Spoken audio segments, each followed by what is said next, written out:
CM योगी का गोरखपुर दौरा, दिग्विजय नाथ की प्रतिमा का करेंगे अनावरण।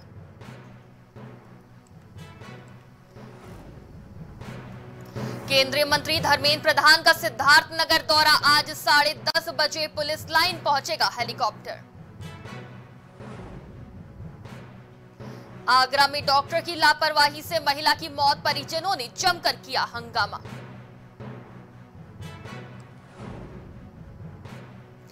आगरा में सुप्रीम कोर्ट के आदेशों की उड़ी धज्जियां, विकास प्राधिकरण आदेशों की उड़ा रहा है धज्जियां। सहारनपुर में सपाइयों के हाथ लगी निराशा, सपा का दलित मजदूर किसान सम्मेलन हुआ फेल, सम्मेलन में बेहद कम रही लोगों की उपस्थिति।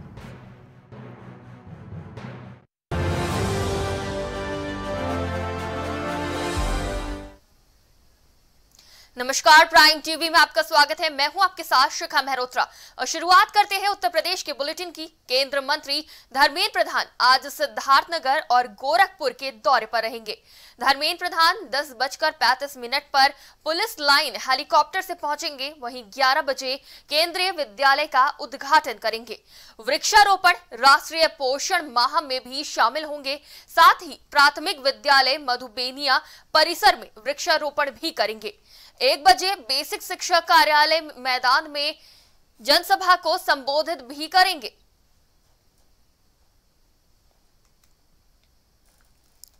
तो केंद्रीय मंत्री धर्मेंद्र प्रधान के आज 2 दौरे हैं, जिसमें से एक गोरखपुर में भी है और गोरखपुर में आज सीएम योगी आदित्यनाथ का भी दौरा है। तो काफी खास और अहम होने वाले हैं ये दौरे धर्मेंद्र प्रधान के। आपको बता दें कि वो लखनऊ आए हैं और उसके बाद वो मैराथन बैठकें कर रहे हैं। केंद्रीय मंत्री धर्मेंद्र प्रधान आज सिद्धार्थनगर और गोरखपुर में रहेंगे। साथ ही धर्मेंद्र प्रधान 10:35 पर पुलिस लाइन हेलीकॉप्टर से पहुंचेंगे और वहीं 11 बजे केंद्रीय विद्यालय का उद्घाटन भी करेंगे। तो इस विद्यालय का उद्घाटन काफी अहम है, क्योंकि इससे कई बच्चों को शिक्षा प्राप्त होगी और बच्चों को अवसर मिलेगा आगे बढ़ने का। साथ ही वृक्षारोपण भी किया जाएगा। राष्ट्रीय पोषण माह में भी शामिल होंगे धर्मेंद्र प्रधान और साथ ही प्राथमिक विद्यालय मधुबेनिया परिसर में वृक्षारोपण का कार्यक्रम भी है। आपको बता दें कि 1 बजे बेसिक शिक्षा कार्यालय मैदान में जनसभा को संबोधित करेंगे। 4.5 साल के जो कार्यकाल है बीजेपी का, उसके बारे में भी बात कर सकते हैं धर्मेंद्र प्रधान। इसके साथ ही जो 3 दिवसीय लखनऊ का जो कार्यक्रम है धर्मेंद्र प्रधान का, उससे संबंधित जानकारी दे सकते हैं। आने वाले चुनाव को लेकर भी अहम बातें कर सकते हैं धर्मेंद्र प्रधान, क्योंकि चुनावी दौर है और ऐसे में बीजेपी के सभी नेता से लेकर कार्यकर्ता तक सभी इस मोर्चे को उठाए हैं कि किस तरह से वोटरों को लुभाया जा सके, ज्यादा से ज्यादा जो लोकार्पण और शिलान्यास के कार्यक्रम है, ज्यादा से ज्यादा सुविधाएं हैं वो जनता तक पहुंचाई जा सके, ताकि चुनावी माहौल में बीजेपी की पकड़ बन सके। तो इसी कार्यक्रम के तहत आज 2 जगह के दौरे पर रहेंगे केंद्रीय मंत्री धर्मेंद्र प्रधान और जनता के बीच रूबरू होके काफी जानकारियां देंगे। और इस खबर पे हमारे साथ ज्यादा बातचीत के लिए न्यूज रूम से लाइव जुड़ चुके हैं अश्विनी, हमारे संवाददाता हैं लखनऊ से। अश्विनी, क्या कुछ जानकारी है, आज क्या क्या कार्यक्रम रहेंगे धर्मेंद्र प्रधान के? जी, आपको बता दें आज केंद्रीय शिक्षा मंत्री धर्मेंद्र प्रधान सिद्धार्थनगर और गोरखपुर के दौरे पर रहेंगे। करीब 10:30 बजे जो धर्मेंद्र प्रधान सिद्धार्थनगर पहुंच चुके हैं। इसके बाद 11 बजे का उनका प्रोग्राम है। 11 बजे वो केंद्रीय विद्यालय का उद्घाटन करेंगे, जिसके बाद वृक्षारोपण का भी उनका कार्यक्रम है, वो वृक्षारोपण करेंगे। और उसके बाद जो है पोषक माह का जो कार्यक्रम है सिद्धार्थनगर में, उसमें भी शिरकत करेंगे। इसके बाद धर्मेंद्र प्रधान बेसिक शिक्षा कार्यालय परिसर में जनसभा को भी संबोधित करेंगे, क्योंकि धर्मेंद्र प्रधान के ऊपर एक बड़ी जिम्मेदारी है उत्तर प्रदेश विधानसभा चुनाव की, क्योंकि विधानसभा चुनाव जो है धर्मेंद्र प्रधान के नेतृत्व में लड़ा जाएगा। तो इसको लेकर के बड़ी जिम्मेदारी है। इस वजह से लगातार वो जनता के टच में रहेंगे और आज वो जनसभा को भी संबोधित करेंगे और जो जनता है और उससे भी मिलेंगे, बातचीत करेंगे और जनसभा के द्वारा वो जनता को अपनी आगे की रणनीति के बारे में बताएंगे, किस तरीके से किन मुद्दों पर जो है इस बार 2022 का चुनाव होगा। जी बिल्कुल अश्विनी, जिस तरह से आज गोरखपुर के दौरे पे सीएम योगी भी रहने वाले हैं और धर्मेंद्र प्रधान भी रहने वाले हैं, तो क्या असर पड़ सकता है गोरखपुर की जनता पर इस दौरे का? इस दौरे के बाद जो है धर्मेंद्र प्रधान और सीएम योगी आदित्यनाथ दोनों लोग दोनों ही जो है गोरखपुर के दौरे पर रहेंगे। गोरखपुर के दौरा जो है धर्मेंद्र प्रधान के 3 दिवसीय जब दौरा हुआ था तो उसी समय गोरखपुर दौरा प्रस्तावित था। वो वहां पे जो है वहां के पदाधिकारियों के साथ भी बैठक करेंगे और वहीं पे जो पदाधिकारी हैं उनके साथ बैठक करने के बाद चुनावी रणनीति तय करेंगे कि किस तरीके से चुनावी रणनीति जो है जनता को ज़्यादा से ज़्यादा जोड़ा जाए और जो पदाधिकारी नहीं नाराज हैं पार्टी से उनको भी ज़्यादा से ज़्यादा जो है मनाने की कोशिश रहेगी। जी, अश्विनी, प्राथमिक विद्यालय मधुबेनिया में वृक्षारोपण के साथ साथ 1 बजे बेसिक शिक्षा कार्यालय में भी मैदान में जनसभा को संबोधित करेंगे। तो क्या इस संबोधन में 4.5 साल की उपलब्धियां भी गिना सकते हैं धर्मेंद्र प्रधान?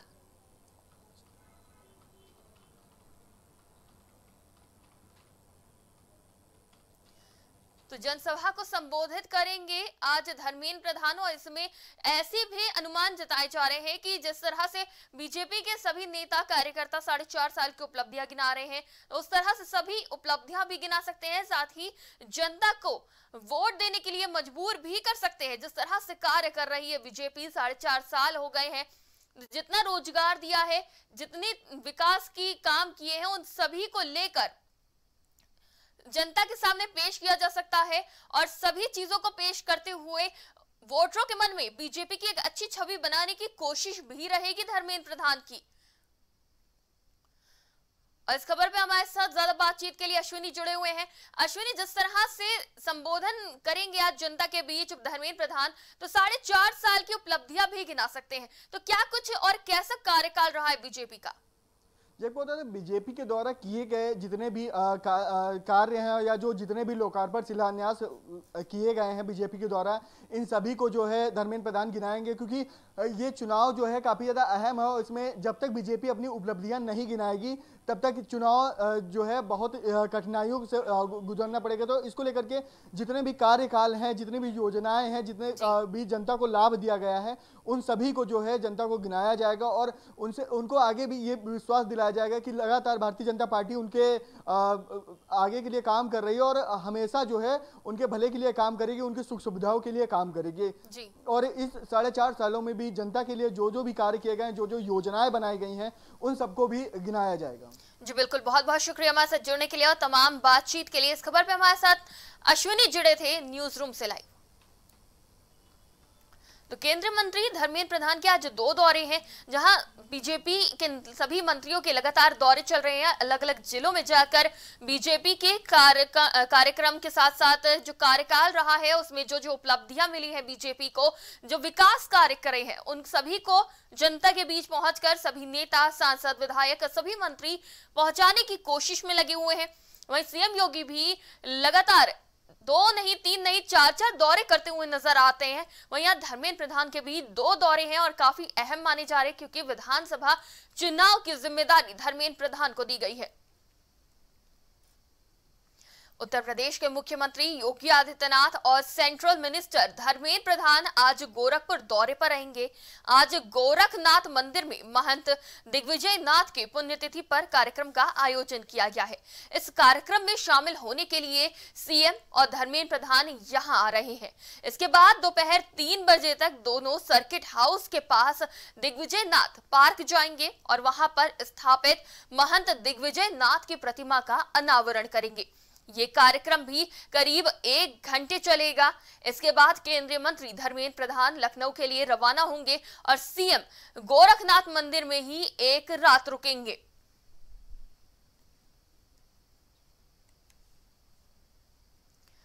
तो दिग्विजय प्रतिमा का अनावरण करेंगे आज सीएम योगी आदित्यनाथ और धर्मेंद्र प्रधान।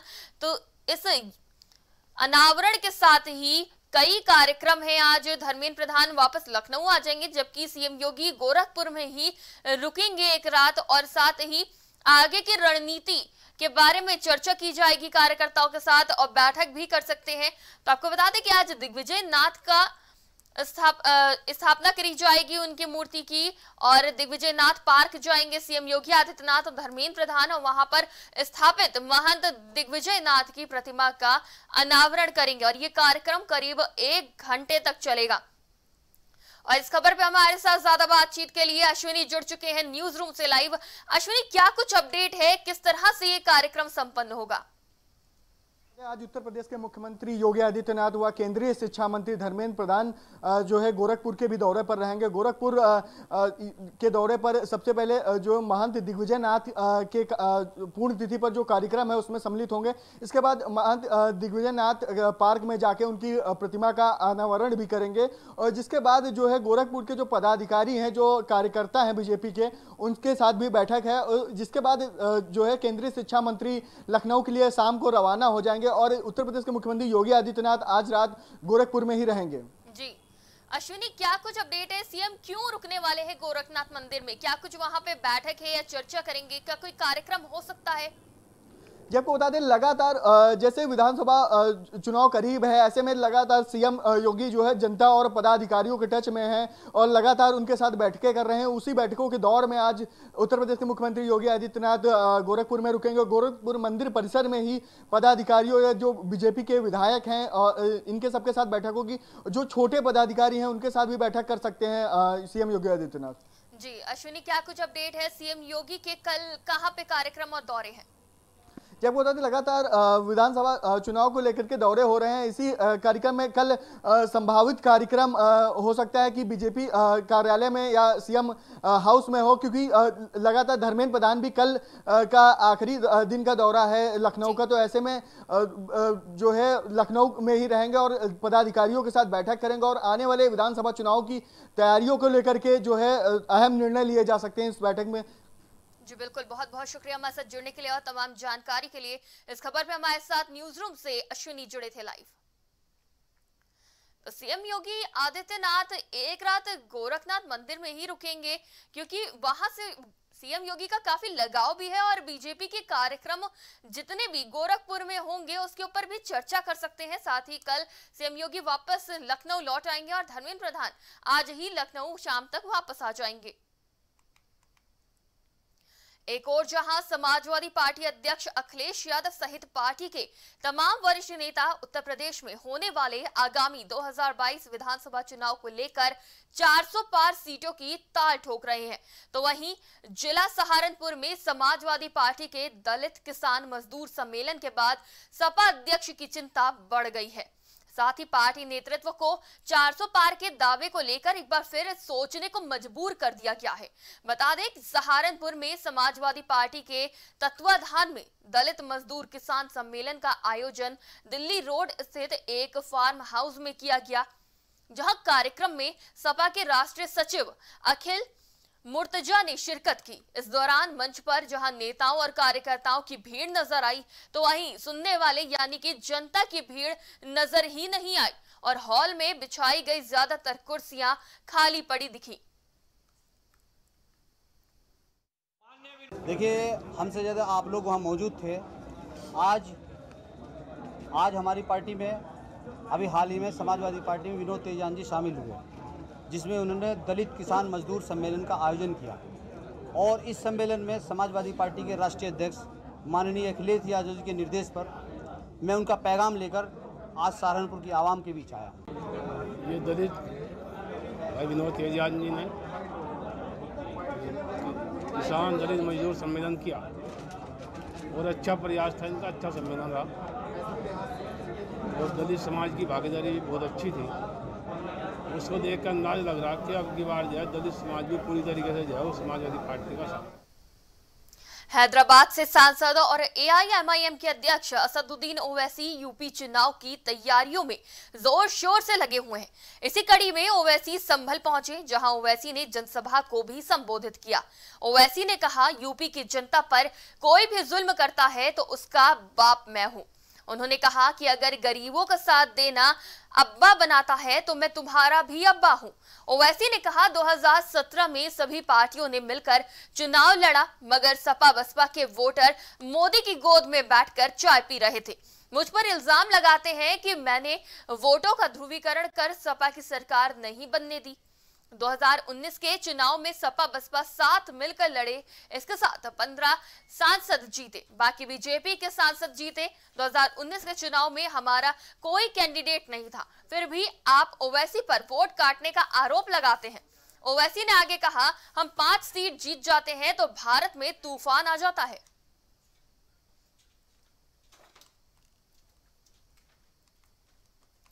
संबल में समाजवादी युवजन सभा के प्रदेश सचिव भावेश यादव योगी सरकार पर जमकर निशाना साधते नजर आए। उनका एक बयान सामने आया है जिसमें उन्होंने कहा कि उत्तर प्रदेश के मुख्यमंत्री योगी आदित्यनाथ की सभा स्थल को सपा नेताओं ने गंगा जल छिड़ककर इस पावन धरती को पवित्र करने का काम किया है। साथ ही उन्होंने ये भी कहा है कि सूबे के मुखिया के पास इतना समय नहीं था कि वो कैला मैया के दर्शन कर सके। सीएम योगी हमेशा से दलित समाज के साथ भेदभाव करते आ रहे हैं। मैं आपको बता देना चाहता हूं, कल उत्तर प्रदेश के मुख्यमंत्री योगी आदित्यनाथ जी यहां आए हुए थे, तो मैं उनको जो है योगी नहीं, मैं उनको ढोंगी कहूँगा। और ढोंगी इसलिए कहूँगा क्योंकि अगर वो वास्तव में योगी होते तो वो जनता तो क्या, जैसे देवी देवताओं में कल जो भेदभाव करके गए हैं। आपने देखा कि वैसे तो वो जो है योगी बनते हैं, लेकिन क्या उनको जो है यहाँ जो इस संबल की सरजमी पे वो आए थे, तो संबल जो है माँ कुलदेवी कैला देवी के सानिध्य में जो आशीर्वाद से पूरे संबल की जनता यहाँ रहती है, तो क्या उनको जो है माँ कैला देवी का आशीर्वाद नहीं लेना चाहिए था? लेकिन उन्होंने क्या किया, उन्होंने जनता के साथ साथ देवी देवताओं में भेदभाव। आगरा विकास प्राधिकरण के उपाध्यक्ष ने सुप्रीम कोर्ट के आदेशों की जमकर धज्जियां उड़ाई। ताजमहल से 315 मीटर की दूरी पर मेहतब बाग स्थित ताज व्यू पॉइंट पर एक कार्यक्रम का आयोजन हुआ था। बता दें कि ताजमहल के 500 मीटर के प्रतिबंधित क्षेत्र में कार्यक्रम आयोजित करने की मनाही है, जहां एक और 500 मीटर के प्रतिबंधित क्षेत्र का हवाला देते हुए वाहनों के आवागमन को बंद किया गया। वहीं दूसरी ओर अधिकारी सुप्रीम कोर्ट के आदेश की धज्जियां उड़ा रहे हैं।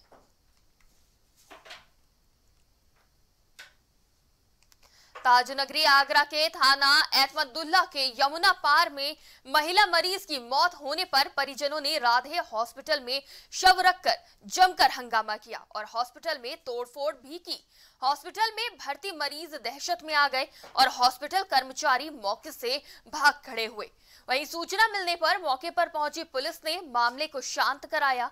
बता दें कि फिरोजाबाद के नगला सिगी में महिला को पथरी होने पर राधे हॉस्पिटल यमुना पार में भर्ती किया गया था। वहीं परिजनों का आरोप है कि रविवार को ऑपरेशन होने के बाद तबीयत बिगड़ती गई, उसे दूसरे हॉस्पिटल में रेफर कर दिया गया, जिसके बाद शाम को मौत होने पर शव को राधे हॉस्पिटल ले आए।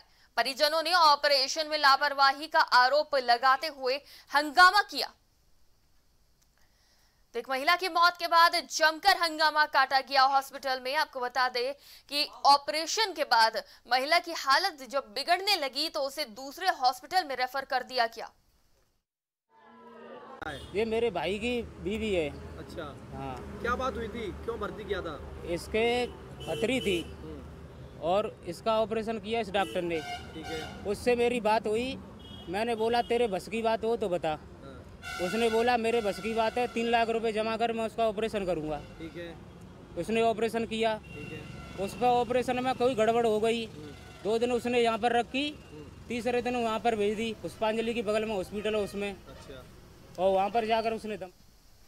अगली खबर फतेहपुर से है, जहां फतेहपुर पुलिस और गौ तस्करों के बीच मुठभेड़ हो गई, जिसमें 25,000 के इनामिया गौ तस्कर के पैर में गोली लगी। वहीं मुठभेड़ के दौरान एक गौ तस्कर मौके से फरार हो गया, जिसके बाद पुलिस का सर्च ऑपरेशन जारी है। वहीं घायल इनामिया को जिला अस्पताल रेफर कर दिया गया है। एसपी का कहना है कि गौ तस्करों के खिलाफ सख्त अभियान चलाया जा रहा है, जिसके तहत गौ तस्कर गिरफ्तार हुए हैं। अभी बिंदकी बाईपास पे थाना बिंदकी की पुलिस और एसओजी की टीम, दोनों एसओजी की टीम शामिल है। अपराधियों से मुठभेड़ हुई है, जिसमें एक अलीम उर्फ मुन्ना जो कि शातिर गौकस है, जहानाबाद से वांटेड चल रहा था, 2016 से वांटेड चल रहा था। इस पर ढेर सारे गौकसी के मुकदमे कायम है। इस पर 25,000 रुपये का इनाम भी था। मुठभेड़ में इसके पैर में गोली लगी है। अंधेरे का फायदा उठाते हुए एक बदमाश जो है फरार हुआ है, जिसके लिए कॉम्बिंग की जा रही है। और ये शातिर अपराधी था। ये जनपद फतेहपुर की लखनऊ में 2022 विधानसभा चुनाव को लेकर तैयारियां जोरों शोरों से चल रही हैं। इसी बीच बीजेपी आए दिन कई बैठकें करती रहती है। वहीं बीजेपी की चुनाव की तैयारियों को लेकर बैठक हुई, जहां यूपी चुनाव प्रभारी धर्मेंद्र प्रधान द्वारा बैठक की गई।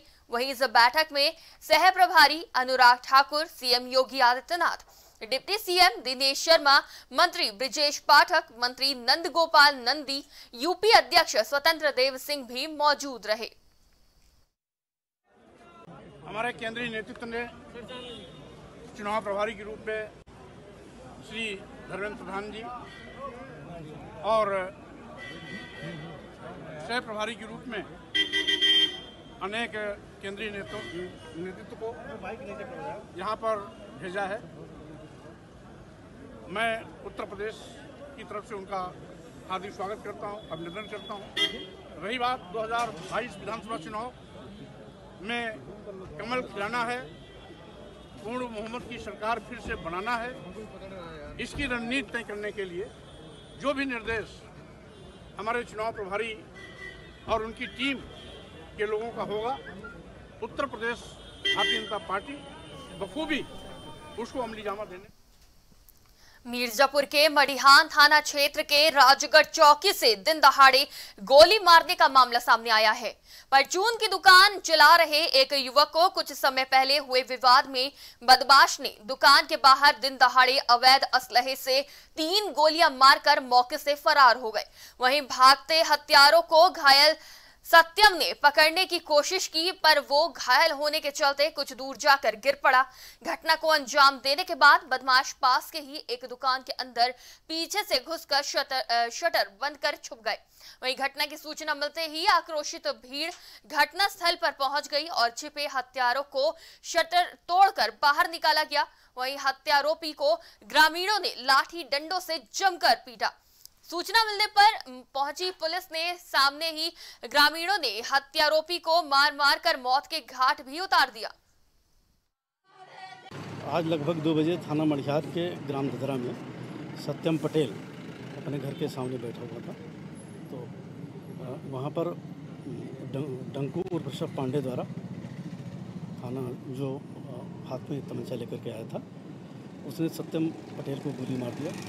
घायल सत्यम पटेल को इलाज के लिए CSC राजगढ़ ले जाया गया, जहाँ चिकित्सकों द्वारा उसको मृत घोषित कर दिया गया।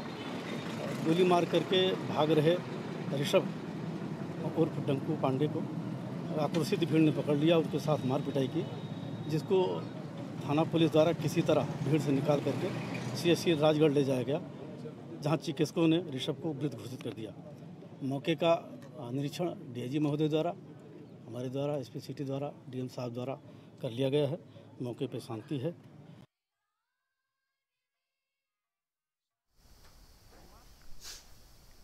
इस बुलेटिन में फिलहाल इतना ही। आप देखते रहिए प्राइम TV।